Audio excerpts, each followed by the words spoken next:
कैसे हो? मैं आशा करता हूँ कि आप सभी मस्त होंगे और अपनी पढ़ाई में सभी व्यस्त होंगे। आज मैं आपको करवाने वाला हूँ 2 मई से लेके 5 मई तक के मोस्ट इंपॉर्टेंट क्वेश्चन जो एसएससी एमटीएस में पूछे जा रहे हैं।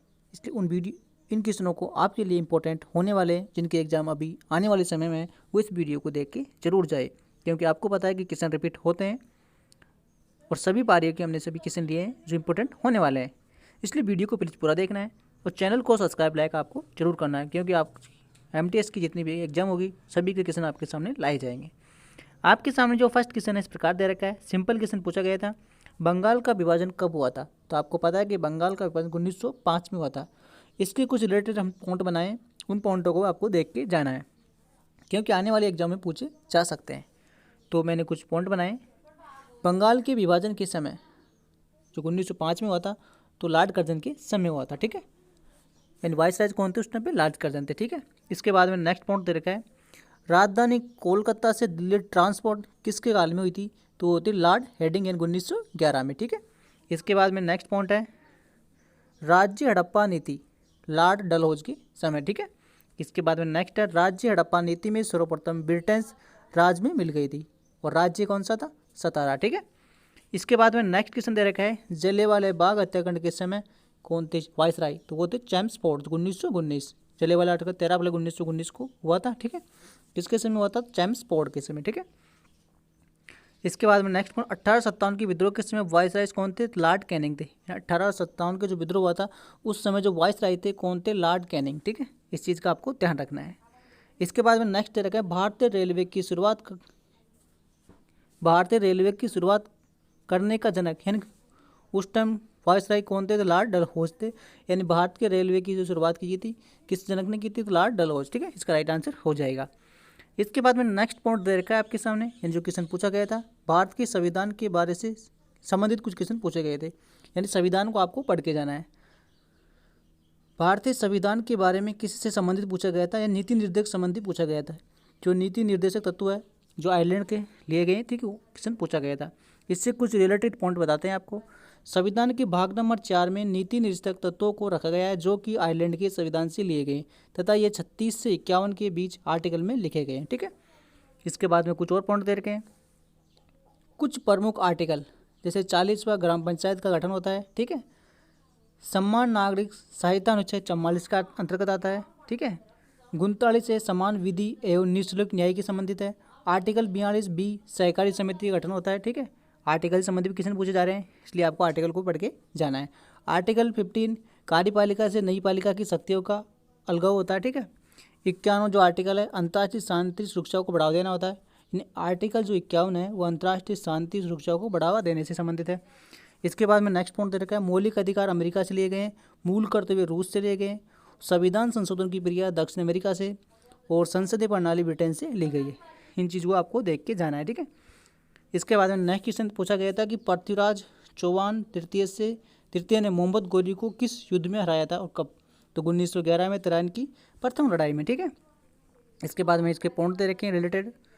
तराइन की दूसरी लड़ाई हुई थी 1992 में, यानी फर्स्ट लड़ाई हुई थी 1991 में, दूसरी लड़ाई हुई थी 1992 में। इसमें मोहम्मद गौरी की जीत हो गई और पृथ्वीराज चौहान तृतीय हार गए थे। ठीक है, इसके बाद में नेक्स्ट पॉइंट है, विजय स्तंभ का निर्माण राणा कुंभा ने करवाया था। ठीक है, बक्सर का युद्ध 1764 में और प्लासी का युद्ध 1757 में, इनको भी आपको देख के जाना है। तिलकोटा का युद्ध 1565 में हुआ था। कब हुआ था? 1565 में हुआ था। इसके बाद में नेक्स्ट है, जनगणना 2011 की जनगणना के अनुसार उत्तर प्रदेश का कौन सा स्थान है? तो आपको पता है कि प्रथम स्थान है, इन जनसंख्या में प्रथम स्थान माना गया है। ठीक है, इसके बाद में दे रखा है, बृहदेश्वर मंदिर का निर्माण किस काल में हुआ था? चोल शासक राजा प्रथम के काल में, यानी चोल शासकों के टाइम में इस मंदिर का निर्माण हुआ था। यानी मंदिर से संबंधित क्वेश्चन भी पूछे जा रहे हैं। ठीक है, बृहदेश्वर मंदिर तमिलनाडु में स्थित है। ठीक है, चोल वंशों की राजधानी तंजौर तथा शासक विजयवाड़ा है।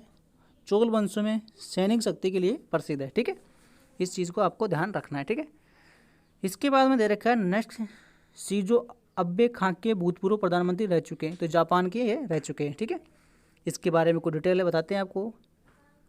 शिंजो अबे नेताजी पुरस्कार से सम्मानित किए जा चुके हैं, नेताजी पुरस्कार से सम्मानित किया जा चुका है। एक हमले में उनकी मृत्यु भी हो गई थी। ठीक है, इसके बाद में नेक्स्ट क्वेश्चन दे रखा है, पंडित किशन महाराज का संबंध किस वेद यंत्र से है? कौन से वेद यंत्र से संबंधित तबला वादक थे वो, ठीक है, इन पंडित जी किशन। इस चीज़ का आपको ध्यान रखना है।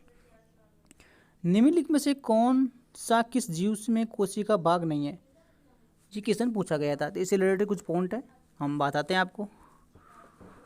कोशिका झिल्ली रिक्त कोशिका द्रव्य केंद्र है, ठीक है। कोशिका शब्द का प्रयोग 1665 में रोगोट ने किया था, ठीक है। जीवित कोशिका की खोज किसने की थी, लेविन हुक ने की थी। राइजोसोम को प्रोटीन की फैक्ट्री कहा जाता है, यानी साइंस से रिलेटेड क्वेश्चन है, इनको भी आपको देख के जाना है, ठीक है। लाइमोसोम आत्महत्या की थैली भी कहा जाता है, यानी आत्महत्या की थैली कहा जाता है, ठीक है। नेक्स्ट क्वेश्चन पूछा गया था इसमें, राष्ट्रीय राजमार्ग 2 किस नदी पर है, तो ये ब्रह्मपुत्र नदी पर है और सबसे चौड़ी नदी है। इस चीज़ का आपको ध्यान रखना है, ठीक है। इसके बाद में कुछ रिलेटेड पॉइंट से, राष्ट्रीय राजमार्ग की गंगा भागीरथी प्रणाली इलाहाबाद से हल्दिया को जोड़ने वाली है, ठीक है। वर्तमान में गजेंद्र सिंह शेखावत केंद्रीय जल मंत्री जल शक्ति मंत्री है, ठीक है, यानी गजेंद्र सिंह है जल शक्ति मंत्री है। ब्रह्मपुत्री नदी पर दुनिया की सबसे बड़ी नदी द्वीप मंजूला द्वीप स्थित है, जो असम में है, ठीक है। इसके बाद में एक क्वेश्चन पूछा गया था, नाटी लोक नृत्य खास से संबंधित है, तो हिमाचल प्रदेश से स्थित है ये, और हिमाचल प्रदेश में अटला सुरंग भी है। इस चीज़ का भी आपको ध्यान रखना है। इसके बाद में नेक्स्ट क्वेश्चन पूछा गया था कि भारत में कृषि जनगणना में कितने साल के अंतराल में होती है, यानी कृषि की जनगणना होती है कितने साल के अंतराल में होती है, तो इसमें दे रखा है 5 साल के अंतराल में होती है, ठीक है। इसके कुछ पॉइंट है, इसका आयोजन सहकारिता और किसान कल्याण विभाग के द्वारा किया जाता है, यानी जो कृषि का ये कृषि जनगणना की जाती है, इसका आयोजन होता है, इसका आयोजन सहकारिता तथा किसान कल्याण विभाग के द्वारा किया जाता है। और वनों की जनगणना कितने वर्ष में होती है, 2 वर्ष में, और कृषि की जनगणना 5 वर्ष में, ठीक है। इस चीज़ का आपको ध्यान रखना है, ठीक है। इसके बाद में दे रखा है, भारत में लगातार जनगणना 10 साल के अंतराल में 1881 में चालू की गई थी, ठीक है। इसके बाद में भारत में प्रथम जनगणना 1872 में लॉर्ड मेयर के समय शुरुआत हुई थी, ठीक है। नेक्स्ट ने पूछा गया था किसी ने, पश्चिम बंगाल में आने वाले स्थानीय तूफान को क्या कहा जाता है, काली बैसाखी कहा जाता है, ठीक है। काली बैसाखी पश्चिम बंगाल के अलावा झारखंड, उड़ीसा, त्रिपुरा, असम में भी इसका प्रभाव देखा जाता है तथा यहाँ सीमाओं पर बांग्लादेश में भी बरसता है, ठीक है, यानी सीमा पे बांग्लादेश पे भी ये तूफान आता है, ठीक है। इसके बाद में अम्बरम वर्षा कर्नाटक और केरल मानसून से पहले आती है, ठीक है। ये पॉइंटों का आपको ध्यान रखना है। उत्तरी पूर्वी भारत में गर्मियों के दिनों में लू चलती है। सुकन्या समृद्धि योजना से रिलेटेड एक प्रश्न पूछा गया था, सरकार ने ब्याज की दर बढ़ाकर 17.6 से 8 कर दी गई है, यानी 7.6 से बढ़ाकर 8 कर दी गई है, ठीक है। खाद्य श्रृंखला में कौन हरित पादपों से अपना भोजन प्राप्त करते हैं, तो प्रथम वर्ग के करते हैं, ठीक है। इसके बाद में नेक्स्ट पॉइंट दे रखा है इसमें, उत्पादक प्राथमिक उपभोक्ता द्वितीय उपभोक्ता के अपघटक है, ठीक है। कोली नृत्य फेस्टिवल का आयोजन कहाँ होता है, तो महाराष्ट्र में होता है। इन फेस्टिवल से संबंधित किस्मों को आपको पढ़ के जाना है, ठीक है। इसके बाद में दे रखा है, सांगा दावी फेस्टिवल का आयोजन किससे संबंधित, तो सिक्किम से संबंधित है। राष्ट्रीय शिक्षा नीति भी 1986 में बनी थी, ठीक है। ये पॉइंट भी आपको ध्यान रखना है। टोक्यो ओलंपिक 2020 में भारत में 7 पदक जीते थे, यानी टोक्यो जो ओलंपिक हुआ था उसमें 2020 में भारत में 7 पदक जीते थे, भारत ने 7 पदक जीते थे। भारत ने 1900 में ओलंपिक में भाग लिया था, ठीक है।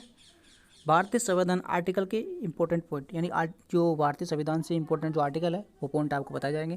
जैसे आर्टिकल 1 का संबंध है निजता का अधिकार, ठीक है। आर्टिकल 23 मानव तस्करी पर रोक, आर्टिकल 24 है बाल श्रम पर रोक, आर्टिकल 25 से लेकर 28 धार्मिक स्वतंत्रता, आर्टिकल 29 से 30 तक अल्पसंख्या हित के लिए, आर्टिकल 32 है संवैधानिक उपचारों का अधिकार, आर्टिकल 14 है समानता का अधिकार, समाता का अधिकार, ठीक है। 17वां अधिकार है 17वां आर्टिकल है छुआछूत का अंत, और आर्टिकल 19 है प्रेस की स्वतंत्रता, आर्टिकल 15 धर्म जाति आदि के अनुसार भेदभाव पर रोक।